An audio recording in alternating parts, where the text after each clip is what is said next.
بسم الله الرحمن الرحيم. الحمد لله رب العالمين، والصلاة والسلام على أشرف الأنبياء وخاتم المرسلين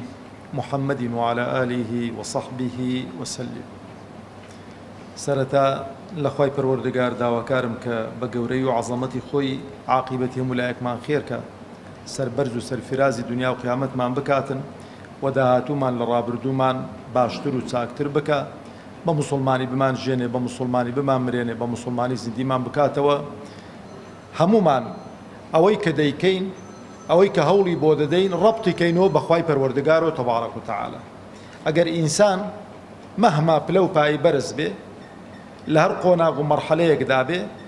ربطی خوی لقل خواي پروردگار تبارك وتعالى صاغ سليم بخلطو او نكاتن هر كارو كردويتشي دي كاتن لي سود من نابت لبروش تماشكن لتاريخي بشريت دا اواني كخوايا نناسيوا اواني كخوا ناسي راستقين نبون بتوارتشيوي دورو برژەوەندیەکانی خۆیان دا جوڵاون، یعنی وێڵی بەدەستهێنانی بەرژەوەندیەکانی شخصی خۆیان بوون. خوای پەروەردگار تەبارەک و تەعالا هیچ کەلیمەیەک لە قورئان بەبێ حکمت باسی نەکردو بۆمان. کاتێک کە ساحیرەکانی فیرعەون پێشەوەی کە خوا بناسە کە بانجیان دەکا بۆی کە بەگژ موسایانەوەنێ عەلەیهی سەڵات وەسەلام بۆی لە پێش چاوی خەڵکی موسا ببەزێنن عەلەیهی سەڵات وەسەلام داوای چ دەکەنەوە؟ ئەئینە لەنا لەئەجڕەن ئین کونا نەحن الغالیبین. ئەها داوای پاداش دەکەن. ئەگەر موسامان بۆ بەزاندی پاداشمان دەدەیەوە بەڵێ لە مەجلیسی خۆم نزیکتان دەکەمەوە ڕازینە مەمنونی خوا ئێسچێک بەرماوەیەک شتێکیان بەردەکەوێتن. بەڵام کاتێک کە ئیمان دەچێتە ناو دڵ و دەرونیان کاتێک کە خوا دەناسن هەمان ئەو فیرعەونەی کە لێی دەپارانەوە پاداشتێکمان هەیە لای تۆ ئەگەر ئێمە سەرکەوتین بەسەر موسادا عەلەیهی سەڵات وەسەلام کاتێک کە ئیمان دێنن هەڕەشەیان لێ دەکات. لە چی؟ ناڵێ لە مەجلیسی خۆم دوورتان دەکەمەوە، دەڵێ دەستان دەبڕم، قاچتان دەبڕم، هەڵتان دەواسم. وەڵامیان چییە؟ دەپاڕێنەوە نا ئەقضی ما ئەنتە قاض، هەرچی پێت دەکرێ بیکە. لە شوێنێک دەفەرمێ لا ضەیر، ئەمە زەرەرمەند نین، قازانجمان کردووە لە معاملە لەگەڵ خوا تەبارەک وتەعالا. فەقضی ما ئەنتە قاض ئینەما تەقضی هذه الحیاة الدنیا. هەرچی لە دەستت دێ بیکە و دنیا کۆتایی دێ. خۆ زاڵم و ستەمکار نامێنەوە لە دنیا خەڵکی مەزلوم و ستەملێکرا و بڕوات و خوا حافیزی بکە، هەردووچیان دەڕۆن. بەڵام لەوێن دەرێ مەزلوم و ستەملێکراوەکان یەخەی زاڵم و ستەمکاران دەگرن، هەمیان پێدەگێڕنەوە یان پێ قەرەبۆ دەکەنەوە. ئەو جەبرا بە ڕێزەکانی خۆم وەڵڵاهی تاکو ئێمە ئەو دڵانەمان بەخواوە ڕەبط نەکەین،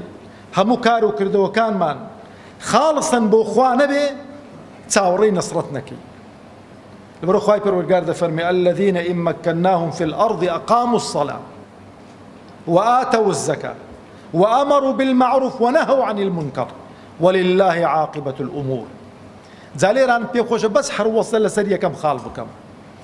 أزاني علماء دفرمون الذين إن مكناهم في الأرض أقاموا الصلاة دفرمون إقامي صلاة لمزقوتي دانيا لدري مزقوتي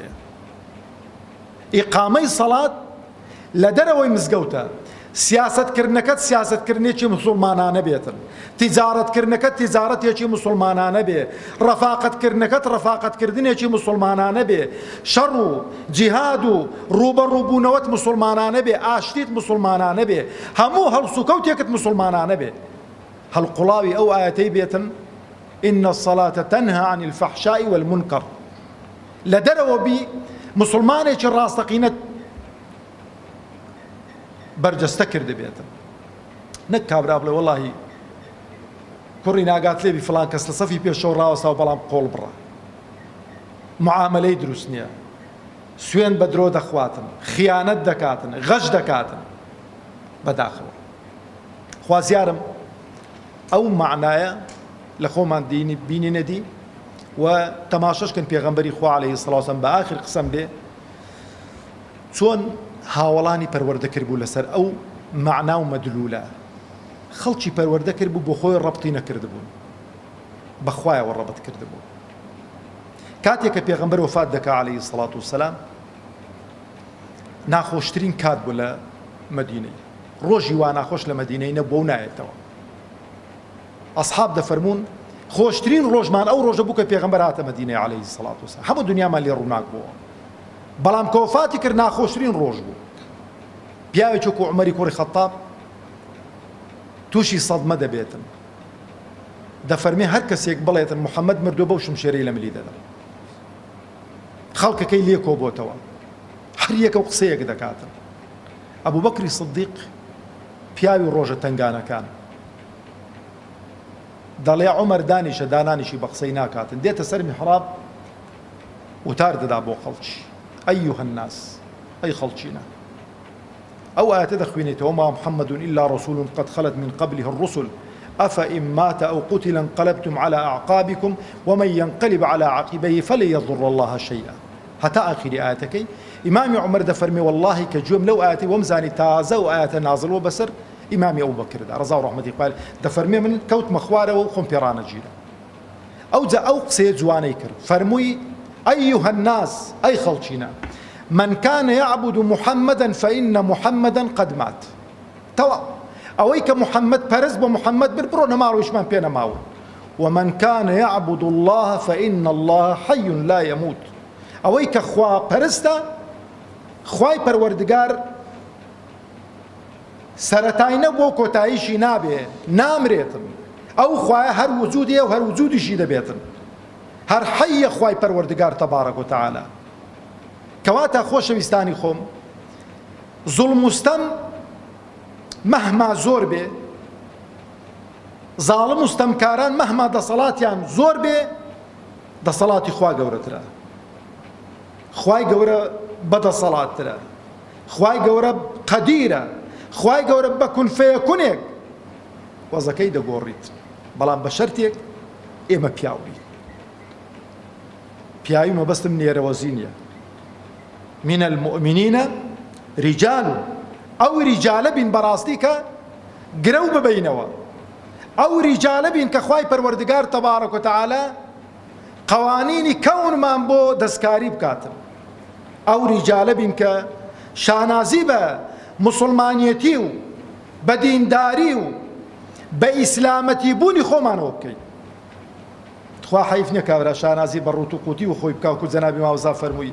کابرا شانازی بە علمانیەتی خۆی وە بکە کابرا شانازی بە شەروارپیسی خۆی وە بکە کابرا شانازی بە بێبەند و باوبووی خۆ بکە ئەمە شەرم بکەین شانازی بە موسڵمانێتی خۆمانەوە بکەین خوای گەورە عاقبەتمان خێر کاتن و ڕوومان لە خێر کاتن و خوای پەروەردگار خەشیەت و خەوفی خۆی لە دڵماندا جێگیر کاتن و خوای پەروەردگار ئیصلاحی زوڕیەتیشمان بکە والسلام عليكم ورحمة الله وبركاته